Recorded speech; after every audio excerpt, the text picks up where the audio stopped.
Tiểu đồ đệ vừa mới bước chân vào giang hồ, liền bị người ta gieo vào người tính cổ. Hắn nước mắt lưng chồng bò lên giường bám lấy ta van xin. Sư phụ, cầu xin người. Con thật sự rất khó chịu, con phải làm sao đây? Ta bị hắn gọi đến mềm lòng, bèn cứu hắn một đêm. Chỉ là tự khiến bản thân độ tới mức eo mỏi chân mềm. Thế nhưng tiểu đồ đệ lại tức muốn hộc máu, vừa ăn cướp vừa la làng. Người và ta đều là nam tử, sao có thể như vậy? Uổng công ta gọi người một tiếng sư phụ, người lại hủy hoại sự thanh bạch của ta như vậy. Người của thực uổng làm thầy. Tên nhãi danh này, ta còn chưa mắng hắn tổ dĩ hạ phạm thượng. Hắn ngược lại ở đây làm ra vẻ oan ức lắm. Người làm gì vậy? Ta còn chưa thay y phục xong. Giấc này ta ngủ một mạch đến tận lúc mặt trời lặn. Tỉnh dậy lại thấy bộ dạng trừng mắt đầy nhục nhã của hắn. Lâm Vô Ngôn, người có còn biết hai chữ Liêm Sỉ viết như thế nào không hả? Tối qua trên dưới cả người ta chỗ nào mà người chưa nhìn thấy? Chưa sơ qua. Hôm nay đột nhiên ở đây lập đền thờ chính tiết cái gì chứ? Đi pha ấm trà đi. Đoạn Sùng Ngọc, người muốn lật trời rồi đúng không? Có hiểu thế nào gọi là tôn sư trọng đạo không hả? Sao ta lại không hiểu? Trà này ta chẳng phải đã pha cho người rồi sao? Lần đầu tiên của ta vốn dĩ, sau này phải để dành đến đêm động phòng hoa trúc, giữ lại cho cô nương mà ta yêu thương. Vậy sao người không đi bò lên giường cô nương mà người yêu thương đi? Thì ta chẳng phải là vẫn chưa có sao? Uổng công ta còn tưởng người kiến đa thức rộng, sẽ có biện pháp nào hay ho? Cách của người chính là cởi sạch rồi, trực tiếp làm. Ngươi chỉ có thể nói là quá sức hạ lưu. Tên nhãi danh, đừng ép ta rút roi. Đoạn Sùng Ngọc tắt lửa giận, thành thành thật thật đi pha lại cho ta ấm trà mới. Chưa được mấy ngày, cổ đầu của Đoạn Sùng Ngọc lại tái phát. Tinh cổ của Á thực sự quá lợi hại. Một khi phát tác, con người sẽ chẳng còn chút lý trí nào. Sư phụ còn hết cách rồi, cút. Lúc này lại không chê ta hạ lưu nữa sao? Ta hạ lưu, là con hạ lưu. Ngươi nói cho rõ, ai là đồ hạ lưu đê tiện? Là con, Đoạn Sùng Ngọc. Đoạn Sùng Ngọc là đồ hạ lưu đê tiện. Của thực là kiếp trước nợ ngươi mà. Lần này tỉnh lại, Đoạn Sùng Ngọc ngược lại không còn gào thét gì thanh bạch hay không nữa. Chỉ là tựa hồ không thể chấp nhận được việc bản thân lại nói ra những lời hồ đồ như vậy ở trên giường. Hắn mặt xám như cho tàn một hồi lâu. Suy cho cùng hồi nhỏ hắn từng đọc qua sách Thánh Hiền, vẫn giữ được chút lễ nghĩa liêm sỉ. Lại đây, đồ nhi ngoan, nhìn cho kỹ đi. Nhìn xem ngươi cắn sư phụ thành cái dạng gì rồi. Nếu còn bày ra cái bộ dạng này cho ta xem nữa, ta thà rằng thí ngươi cho xong. Ngươi bị làm sao vậy hả? Quần áo xộc sạch cả rồi kìa. Mặc y phục không thể mặc đàng hoàng một chút được sao? Ta tên Lâm Vô Ngôn, là một kiếm khách. Ngày thường ẩn cư ở một tiểu viện trên núi. Lúc rảnh rỗi thì luyện kiếm, trồng rau. Khi cần kiếm tiền thì xuống núi nhận chút cáo thị treo thưởng. Cuộc sống cũng coi như qua ngày. Có một lần, ta vô tình cứu được một phú thương qua đường, bị sơn tặc cướp bóc, cùng hắn kết bái, làm huynh đệ khác họ. Vị Đoạn huynh này của ta có khá nhiều phiền não, thiếu thốn rất nhiều thứ, duy chỉ không thiếu tiền. Hắn nhắm trúng một thân bản lĩnh này của ta, nhét cho ta một sấp ngân phiếu, muốn ta thay hắn hào hào quản giáo khuyển tử trong nhà. Nói ra thật xấu hổ, khuyển tử ngoan cố ngang bướng, nếu đệ nhìn nó không thuận mắt, cứ việc đánh mắng, mỗi lần trở lại cho nó một hơi tàn là được. Năm đó Đoạn Sùng Ngọc còn nhỏ, là một tiểu công tử tuấn tú đáng yêu, chỉ là thực sự có chút khó hầu hạ. Ngày đầu đến xuân cư của ta, mỗi ngày không chê giường ván quá cứng, thì lại soi mói cơm canh khó nuốt. Rời giường đợi người hầu hạ thay y phục, cũng không chịu bái ta làm sư phụ. Con nói cái gì mà dưới đầu gối nam nhi là vàng. Được thôi, đã không làm đồ đệ của ta, vậy thì không phải là người của ta. Đừng trách ta không khách khí. Ta trói hắn trên cột nhà 3 ngày 3 đêm, mỗi ngày để hắn nhìn ta thỏa thuê ăn thịt. Buổi tối cũng không cho hắn ngủ, vót hai que gỗ ngắn chống mí mắt hắn lên. Lâm Vô Ngôn, cha ta đã nói muốn ngươi giữ lại cho ta một hơi tàn. Ngươi không thể thật sự để ta ngòn đi chứ? Ta tha cho hắn, hắn lại cuốn gói lén chạy xuống núi, rơi vào tay bọn buôn người. Bọn chúng thấy tiểu công tử này sinh ra xinh đẹp, chạy đi tiểu mỹ nhân, nên nảy sinh ý đồ bán hắn vào Nam Phong quán làm tiểu quan. Cũng may lúc đó Đoạn Sùng Ngọc tuổi còn nhỏ, chưa lập tức bắt hắn treo biển tiếp khách, chỉ là ra người lại, từ từ mài giũa tính tình của hắn, vừa đảm bảo không để lại sẹo ảnh hưởng ngoại hình, vừa có thể khiến người ta đau đớn không muốn sống mà ngoan ngoãn quy hàng. Vị thiếu gia ngậm thìa vàng sinh ra này, quả thực đã chịu không ít khổ cực. Khi ta lần theo dấu vết lẻn vào cái tiểu quan quán mua hắn kia, chỉ thấy hắn bị trói gô lại, chỉ còn đúng một hơi tàn.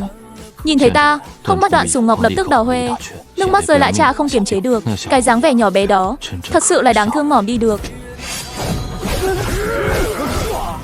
Bám chặt lấy, ôm chặt ta.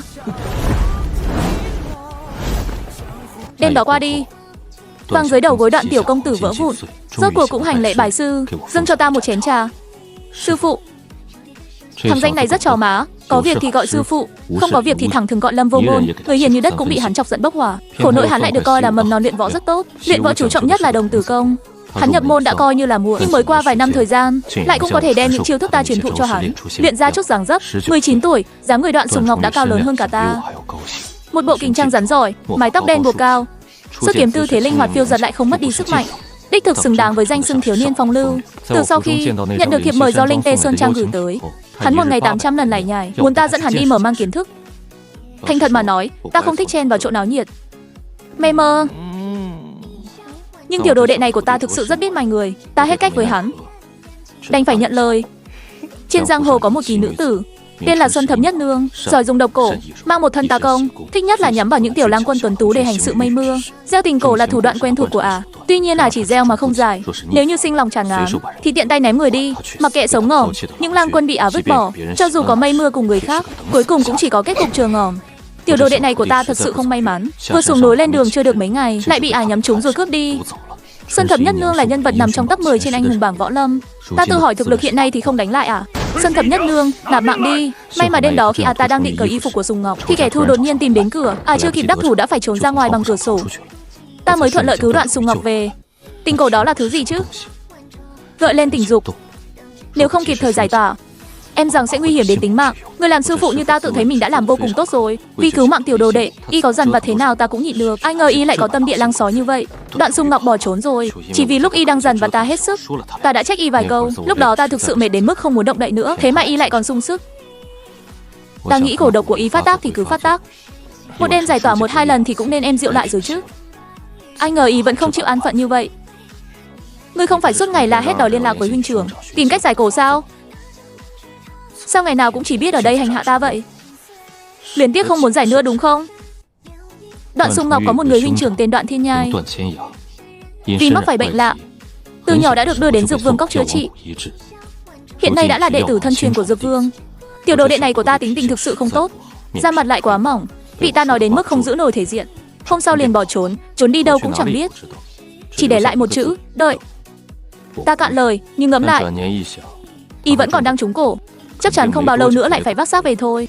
Đợi thì đợi vậy. Người làm sư phụ tính tình tốt như ta, em rằng tìm khắp thiên hạ cũng không ra người thứ hai. 3 ngày, Đoạn Sùng Ngọc chưa về. 5 ngày, chưa về. 7 ngày, vẫn chưa về. Đến ngày thứ 7, cổ độc này cũng sắp xỉ đến lúc phát tác rồi. Vì Xuân Thập Nhất Nương vẫn chưa động phòng với y. Cổ trùng này hiện tại trong người y đang ở trạng thái vô chủ. Đáng lý ra y tìm ai cũng được. Tới đêm ngày thứ 8, ta đi thám thính tung tích của y bên ngoài cả ngày. Lúc về đến khách điếm, thấy cửa phòng chưa đóng hẳn, liền vội vã đẩy cửa bước vào. Đoạn Sùng Ngọc, lâu như vậy không về, cổ trùng của ngươi vẫn còn nhịn được sao? Không được động đậy. Nói đi, là tìm được người rồi hay là tìm được cách rồi? Chia ta không phải. Đoạn Sùng Ngọc, lâu như vậy không về, cổ trùng của ngươi vẫn còn nhịn được sao? Không được động đậy. Nói đi, là tìm được người rồi hay là tìm được cách rồi? Ta không phải chia Vô Ẩn. Người Vô Ẩn, ta mới xuống lầu một lát, ngươi đã ngươi muốn làm gì Kabata hả? Hả? Nhìn cái dáng vẻ tức đến bốc khói này, cơn giận là thật.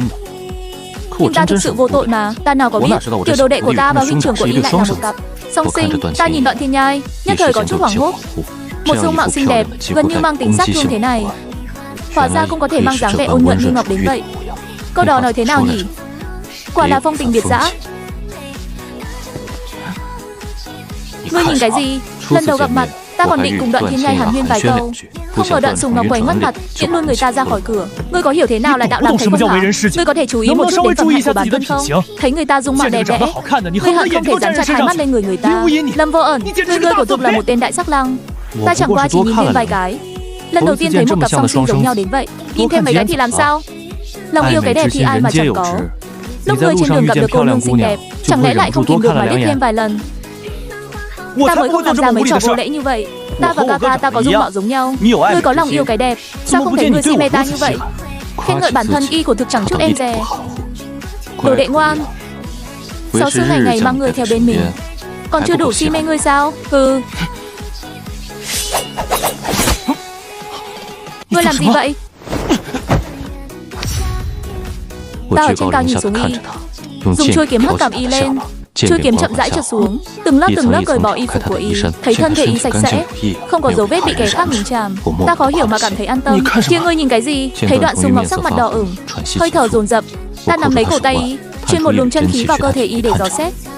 Cổ trùng rất an phận, tên tiểu tử thối này lại rất không an phận. Đã nhiều ngày như vậy, cổ trùng cũng không quậy phá sao? Đều tại ngươi. Vốn định hỏi y mấy ngày nay đã đi đâu làm gì, không ngờ y vươn tay kéo mạnh ta lên giường.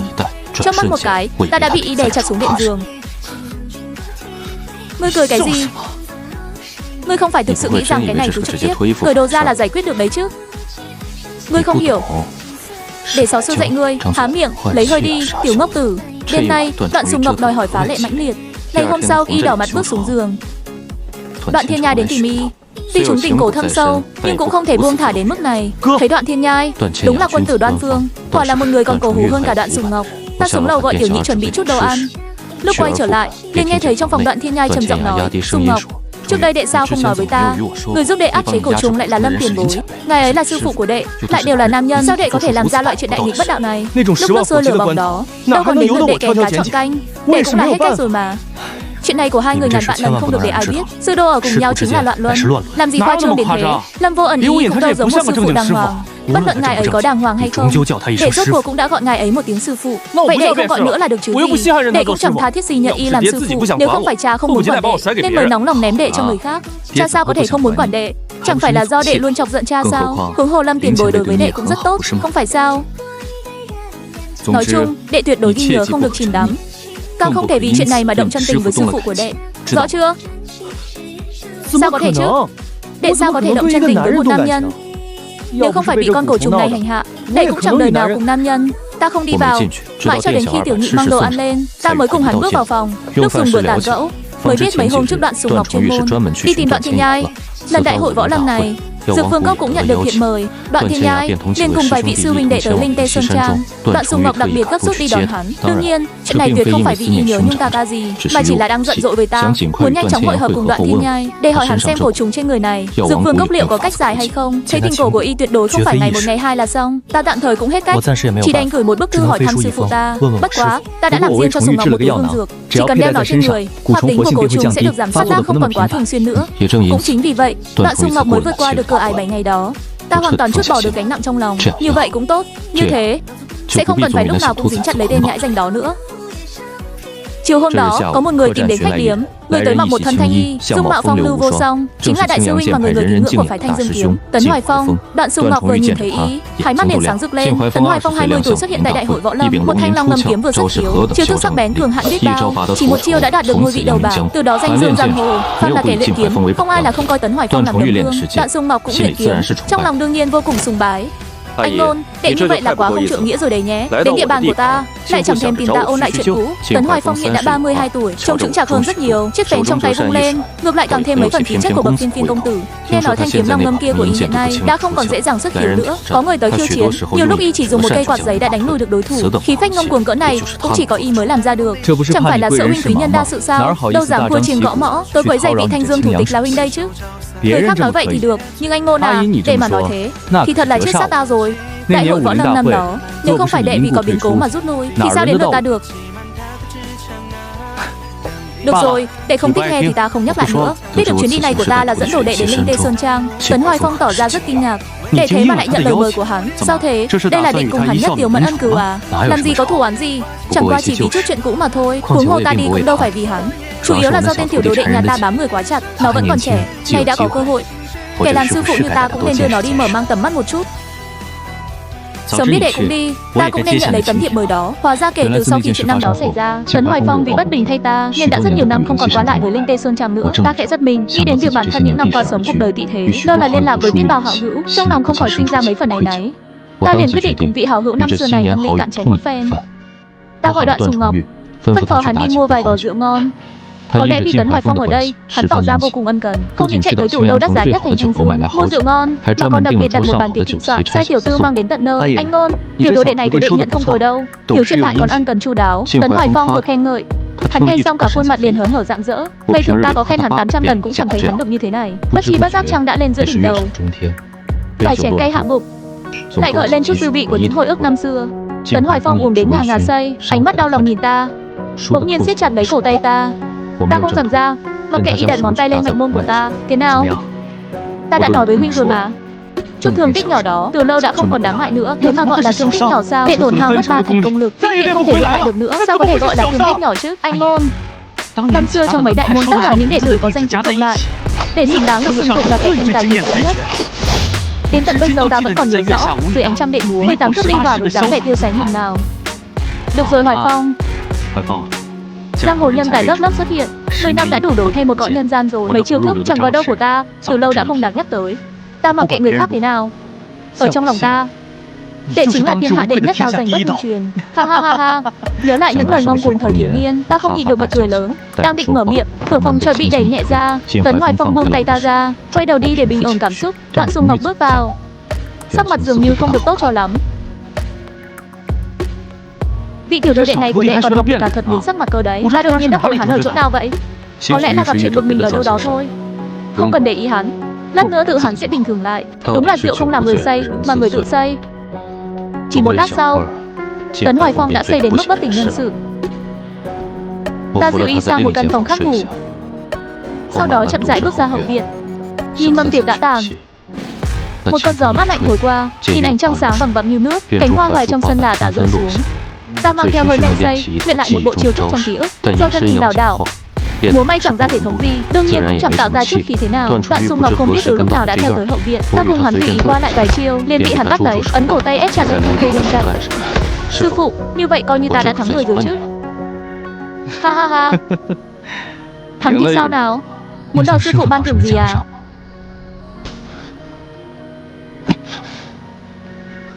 Lâm Vô Ngôn, người nói cho ta biết, người và tên Tấn Hoài Phong kia rốt cuộc có quan hệ gì? Đang yên đang lành, tại sao y lại nắm tay người? Tấn Hoài Phong nắm tay Sáu Sư khi nào? Ngươi chẳng phải vô cùng ngưỡng mộ y sao? Sao lại gọi thẳng đại danh của y? Vô lẽ như vậy, xem ra sự ngưỡng mộ này của ngươi cũng chẳng đáng giá mấy đồng nhị. Ngươi đừng có đánh trống lảng. Ngươi mau nói đi, y có phải là tình nhân cũ của ngươi không? Hay thì thế nào? Tên nhãi danh nhà ngươi, còn dám hoàn cái chuyện của sư phụ ngươi sao? Ngươi thừa nhận rồi đúng không? Lần này y tìm tới, chắc chắn là muốn cùng người chính cùng công thủ cũng tới.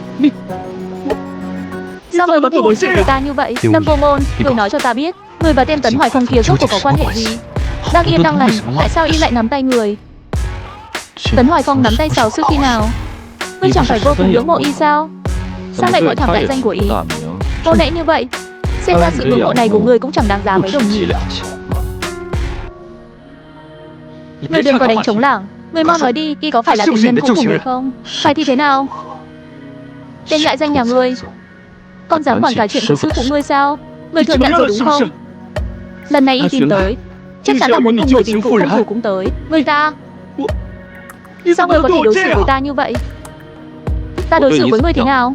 Đoạn Sùng Ngọc, ta khuyên ngươi đừng có không biết tốt xấu.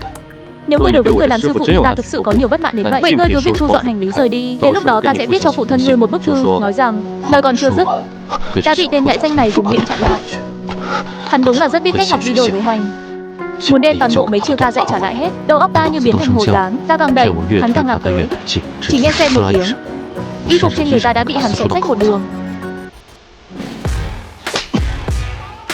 Cổ Trung chẳng phải đã dùng tối áp chế lại rồi sao? Còn phát hiện cái gì ở đây nữa? Người không cần ta.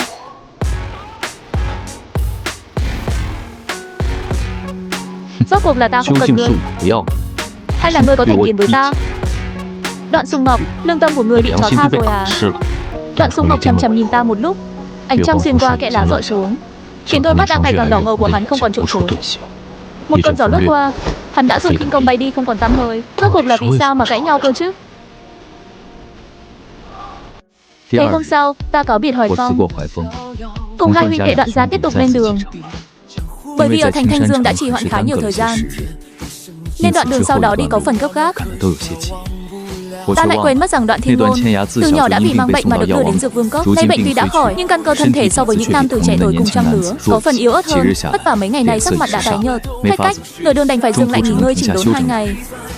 Tận tình chăm sóc, chuyện lớn chuyện nhỏ đều lo chu toàn. Ta còn cố ý nhờ người đổ một cỗ xe ngựa rộng rãi hơn và thoải mái hơn. Cơn giận của Đoạn Sùng Ngọc kéo dài từ đêm đó cho đến tận bây giờ. Sự ân cần chăm sóc của ta dành cho Đoạn Thiên Ngôn, trong mắt hắn lại biến thành vô sự hiền ân cần, khi gian tức đạo. Ha ha, sao hai gương 怎 mặt 么 giống 两 y 张 hệt 一模 nhau? 一样的脸？ Mà nhìn ngươi lại đáng đòn đến thế cơ chứ. Mối quan hệ giữa ta và tên tiểu đồ đệ này có lẽ đã rơi vào thế bế tắc rồi. Ha ha, sao hai gương 怎么 mặt 两 giống 张 y 一 hệt 模 nhau? 一样的脸？ Mà 你 nhìn 看着 ngươi 就 lại 这 đáng 么 đòn đến 欠 thế 抽 cơ chứ. Mối quan hệ giữa ta và tên tiểu đồ đệ này có lẽ đã rơi vào thế bế tắc rồi. Lâm tiền bối, người đừng trách 你别 Sùng 怪 Ngọc. 重月， Từ 从 nhỏ 小 đến 到 lớn, 大，因 vì 为我 thân thể 身 ta 体 không 不好， tốt, mọi 家 người 里 trong 都是 nhà 比 đều 较 tương 紧 đối 张 ưu。tiên lo cho ta hơn. 重 Sùng 月这 Ngọc 些 những năm 年 qua đã 受 phải 了 chịu 不 không 少 ít 冷 lạnh 落， nhạt, 才 mới 养 dưỡng thành 成 cái 了这 tính 么 cách 个 ngông 不可 cuồng 张 phô 扬的 trương như 性 vậy. 子。 Rất nhiều lúc, đệ ấy chẳng qua chỉ muốn nhận được nhiều hơn một chút sự quan tâm và chú ý của người khác mà thôi. Đệ ấy cũng không phải cố ý nhắm vào người. Năm xưa phụ thân giao đệ ấy cho người, đệ ấy vẫn luôn cảm thấy phụ thân đã không cần đệ ấy nữa, mới tùy tiện ném đệ ấy ra ngoài. Cho nên trong lòng đệ ấy luôn nghẹn một cục tức. Cũng là do người làm ca ca như ta đây đã sơ suất. Mãi cho đến mấy năm gần đây mới nhận ra trong lòng đệ ấy dường như có chút bất bình. Giá như ta có thể sớm hơn một chút, đứng ra khuyên nhủ hòa giải giữa đệ ấy và phụ thân. Đừng nói như vậy, ngươi mới bao nhiêu tuổi chứ? Những năm qua lại luôn phải mang bệnh trong người, nói là ốc không mang nổi mình ốc cũng chẳng ngoa, sao có thể chuyện gì cũng lo liệu chu toàn được. Huống hồ tiểu tử Đoạn Sùng Ngọc kia cũng chẳng đáng ghét đến thế. Hắn mà giở trứng thì ta tẩn cho một trận là xong. Không sao đâu. Đoạn Sùng Ngọc đi ra ngoài trấn mua sắm, tới đêm mới về. Sau khi hắn về ta cũng không chạm mặt. Ngược lại là Đoạn Thiên Ngôn mang 2 sâu kẹo hồ lô đến phòng ta, nói là Đoạn Sùng Ngọc nhờ hắn mang cho ta. Ta nhìn 2 sâu kẹo đỏ rực trong tay, cảm thấy một trận khó hiểu. Ta quay người đi tới phòng hắn, không ngờ hắn đã đang ngồi tắm trong thùng gỗ. Nhìn thấy ta, đôi mắt ướt át kia của hắn mở to trừng trừng, thực sự mở rất to. Người ta nhận lỗi thì vác vai tạ tội, còn ngươi nhận lỗi chỉ bằng 2 sâu kẹo hồ lô, quá là thiếu thành ý rồi đấy. Ta nhận lỗi cái lỗi gì? Không phải chính người nói muốn ăn cái này sao? Ta nói á, ta ngẫm lại, 2 ngày trước đi đường vất vả, chính mình dường như đúng là có lầm bầm vài câu nhạt mồm nhạt miệng, muốn ăn chút gì đó chua chua ngọt ngọt thì phải. Không tồi nha. Vẫn còn nhớ phải hiểu kính sư phụ. Ngươi còn biết mình là sư phụ cơ đấy. Đồ đệ đang tắm, ngươi cứ thể xông thẳng vào, còn ra thể thống gì nữa không? Thật là buồn cười. Chỗ nào của hắn mà ta chưa nhìn thấy chứ? Giúp giáo sư nếm thử xem có chua không nào. Đồ nhi ngoan. 7 ngày sau, xe ngựa đi đến bên ngoài thành Ích Dương. Thành Ích Dương này tọa lạc ngay dưới chân núi của Linh Tê Sơn Trang, vốn là một trọng trấn sầm uất. Ngẩng đầu nhìn cổng thành cao lớn kia. 12 năm rồi sao? Nơi mà năm xưa ta đã từng thề sẽ không bao giờ bước chân đến nữa, nay quay trở lại. Trong lòng dường như đã chẳng còn nổi lên gợn sóng nào, chỉ là cảm thán thay. 12 năm, thời gian trôi qua thực sự quá nhanh. Chỉ còn nửa tháng nữa là đại hội võ lâm sẽ diễn ra. Các khách điếm trong thành đều đã chật cứng người. Cũng may dọc đường không bị chậm trễ quá lâu. Với những kẻ không môn không phái như chúng ta, nếu đến muộn 10 ngày nữa, chắc chắn là phải ngủ ngoài đường thật rồi. Hai thầy trò ta và Đoạn Sùng Ngọc vô cùng chật vật, mới tìm được một khách điếm nhỏ còn sót lại một gian phòng trống để nán lại. Còn về phần Đoạn Thiên Ngôn, đã đi tìm sư huynh đệ của Dược Vương Cốc để hội họp rồi. Đến giờ dùng bữa tối, ta cảm thấy ăn không ngon miệng nên để Đoạn Sùng Ngọc tự xuống lầu dùng cơm. Lúc quay lại, trên tay hắn bưng một bát mì. Nhìn bộ dạng kia, cứ như thể tự hắn thân chinh xuống bếp làm cho ta vậy. Đi đường cả một ngày rồi, không ăn chút gì sao mà chịu được. Đồ ăn của quán người không thích. Đây là ta cố ý làm riêng cho người đấy. Người ít nhất cũng phải nể mặt mà ăn vài miếng chứ. Được rồi, nể mặt ngươi vậy. Ngươi có quen biết trang chủ Linh Tê Sơn Trang đến Nhiếp Ẩn Đường không? Sao thế? Thì ra ban nãy ở đại sảnh dưới lầu, hắn đã loáng thoáng nghe được chuyện bát quái của Nhiếp Ẩn Đường. Nhiếp Ẩn Đường năm nay 35 tuổi, chính là vị trưởng môn nhân trẻ tuổi nhất trong số các đại môn phái giang hồ hiện nay. Đều đồn rằng hắn có phong tư long phượng, tướng mạo phi phàm, chỉ tiếc là sinh ra đã mang tính tình cực kỳ lạnh nhạt. Hơn 30 tuổi đầu vẫn chưa chịu cưới vợ, từng trở thành tâm bệnh lớn nhất khi còn sống của lão trang chủ đã khuất. Các người có biết không, năm đó lão trang chủ đã nhét vào phòng hắn biết bao nhiêu mỹ tiểu nương chứ, toàn bộ đều bị hắn ném hết ra ngoài. Quả thực là lòng dạ sắt đá. Ta thấy nha, nói không chừng lão trang chủ chính là vì bị đứa con trai mắt mọc trên đỉnh đầu này chọc tức mà sinh bệnh đó, chứ còn gì nữa. Cứ đàn này thì thấy ra võ học đời này sắp tuyệt vọng rồi. Nhưng nếu nói hắn cao ngạo thì thiên phú của hắn cũng chẳng thể coi là cực kỳ xuất chúng. Ây da, nhắc đến thiên phú, các người đã từng nghe qua chưa? Năm xưa Nhiếp trang chủ có một vị sư đệ cũng tên là Ẩn gì đó. Nghe nói đó mới là một thiên tài thực sự. Chỉ tiếc là sau này đi lầm đường lạc lối, bị thanh lý môn hộ rồi. Là tên Nhiếp Vô Ẩn đúng không? Từng nghe qua rồi. Cũng là do bị những lời tâm đắc của mọi người làm cho mở mắt, chứ không nổi mà. Để đảm bảo chắc chắn không giải đại tỷ võ, đã lén lút vùng cấm dược có thể khiến công lực tăng vọt trong thời gian ngắn. Kết quả là mất kiểm soát, phát điên trên võ đài, hại ngỏ một tiểu sư đệ đồng môn. Chuyện này đều là thật sao? Người ngay cả Tấn Hoài Ngọc cũng nhận ra, thế mà vị Nhiếp trang chủ kia lại không biết rõ sao? Ăn xong thì bảo tiểu nhị dọn bát đi. Người mới ăn vài miếng đã no rồi sao? Sáng sớm ngày thứ hai, ta ở trong thành mua chút nhang đèn vàng mã. Còn có một con gà nướng.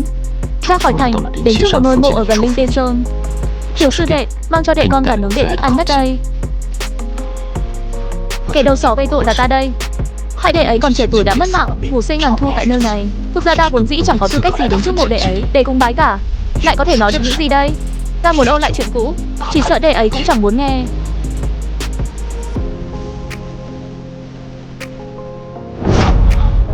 Vô Tâm, là đệ sao Vô Tâm? Vô Tâm, là đệ sao Vô Tâm?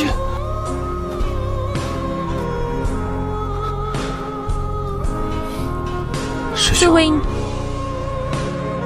ta là Nhiếp Vô Ẩn, quan môn đệ tử của đệ thập nhị trang chủ Linh Tê Sơn Trang đến. Nhiếp Thanh Phong. Đại hội võ lâm năm đó, ta không nhớ mình đã phát điên trên võ đài đột ngột như thế nào, nhưng ta nhớ rõ khi ta tỉnh lại giữa một màn sương máu đỏ tươi, chỉ thấy tiểu sư đệ trước mặt sắc mặt trắng bệch, đâm giáp vào mắt ta, thần kinh truyền đến một trận đau nhói. Ta không nhớ rõ đại sư huynh Nhiếp Ẩn đường đánh do lên người ta mạnh bao nhiêu, đau đớn thế nào, nhưng ta nhớ rõ huynh ấy mặt không biến sắc mà bẻ gãy thành chiếc kỳ đao của ta. Nhiếp Vô Ẩn, ngươi không xứng. Sư huynh, đã nhiều năm không gặp, vừa mới gặp mặt đã muốn khảo nghiệm công phu của đệ sao?